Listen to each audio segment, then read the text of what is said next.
Nah, ini kalau suaranya masih wadidaw, gue juga nggak tahu harus berkata apa. Ya kita bahas aja ya. Yang tadi kita bahas stoicism.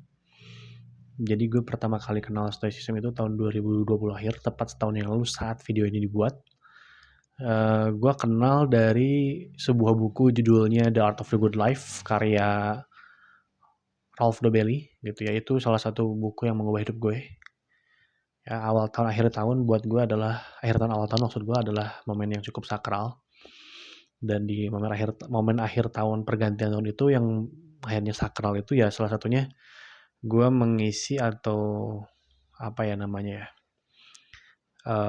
berubahnya gue itu salah satunya dari buku itu di akhir tahun, The Art of the Good Life. Dan itu bukan buku yang pure ngomongin stoicism ya, banyak hal, gak cuma stoicism, tapi porsi stoicismnya lumayan banyak.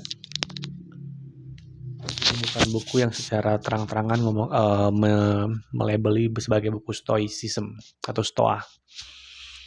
Nah, dari situ gue praktekkan atau gue jadikan itu sebagai mental tools gue, perangkat mental dalam hidup gue.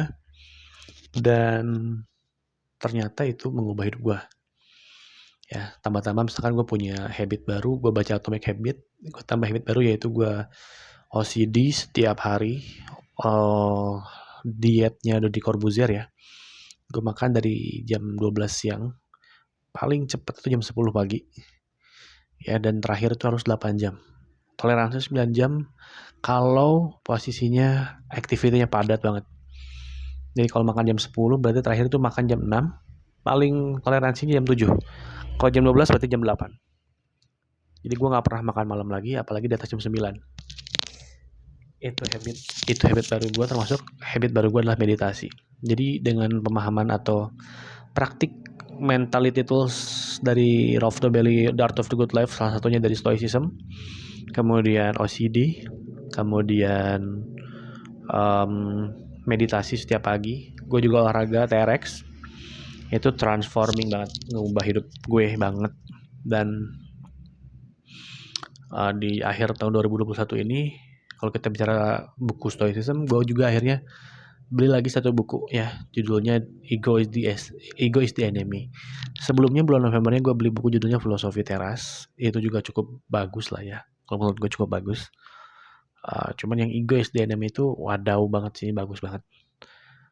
Menyadarkan bahwasanya ternyata yang membuat seorang runtuh atau jatuh itu bukanlah faktor eksternal, tapi faktor internal. Nah, apa faktor internal itu? Ya itulah ego.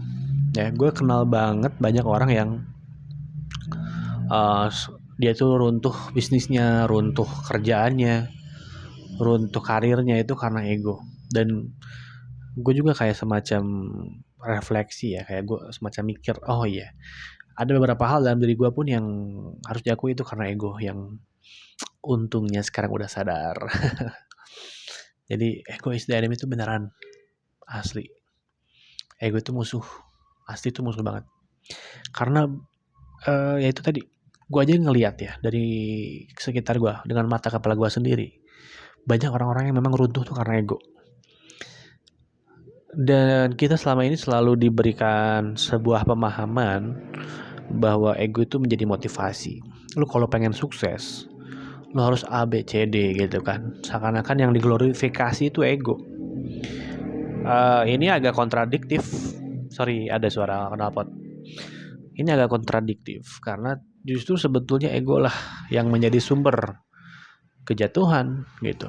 Kalau kita lihat dari dari dasar energi power versus force, yaitu dari David R. Hawkins.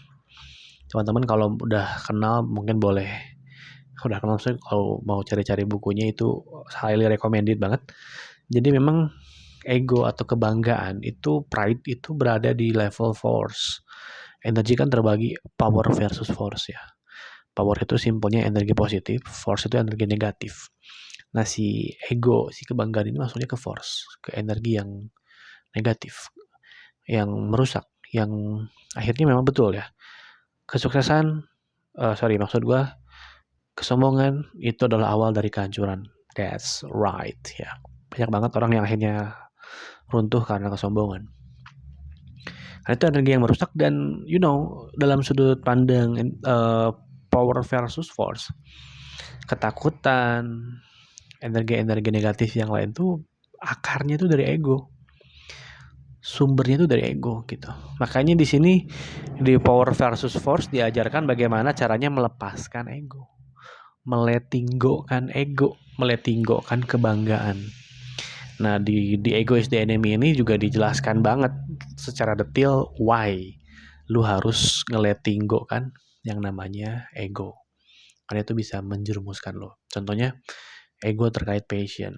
Nah, di situ dijelaskan bahwa kita sering kali terjebak dalam sebuah pandangan passion is everything gitu kan. Wah, lu harus kerja sesuai passion, kalau enggak ngapain, percuma lo gitu. Seakan-akan kayak gitu. Padahal yang lebih penting dari passion itu adalah alasan. Yang lebih penting dari passion itu adalah digerakkan karena value gitu ya. Passion itu bukan faktor utama. Bahkan itu bisa menjadi racun. Gagasan beracun kalau lu hanya berpikir lu cuma mau ngerjain hal yang lu sukain aja. Itu toxic banget. Jadi alih-alih berpikir seperti itu, berpikirlah bagaimana caranya menjadi orang yang tanggung jawab. Gitu. Kenapa orang-orang akhirnya tidak melakukan itu? Karena ego tadi brother, itulah yang toxic idea gitu ya, gagasan yang beracun tuh itu. Kemudian kita mungkin lihat di fenomena-fenomena fresh graduate ya. Ketika orang-orang mahasiswa kan idealismenya tingkat dewa. Nah, ketika dia mulai masuk ke dunia kerja, biasanya dia punya idealisme yang akhirnya sorry to say itu menjerumuskan. Dan sorry to say sekali lagi gue harus bilang, menyulitkan dirinya sendiri. Jadi ngerepotin diri sendiri, bahkan sampai ngerepotin orang lain. Have to say that. Misalkan berpandangan bahwa aku kan sudah lulus, aku kan seorang sarjana dari sebuah universitas, mungkin terkemuka, mungkin enggak, gue nggak tahu. Tapi akhirnya dia berpikir kayak gue nggak mau disuruh-suruh, gue nggak mau sekolah tinggi-tinggi cuma ditunjuk-tunjuk sama orang, gue nggak mau kuliah jauh-jauh cuma jadi anak buah. Gue pengennya langsung jadi bos, gue pengennya punya perusahaan sendiri. Gue nggak mau, gue nggak sudi disuruh-suruh orang. Banyak banget, sampai detik ini banyak banget. Nah, yang terjadi adalah apa? Egonya itu mengungkung, menghambat dirinya sendiri.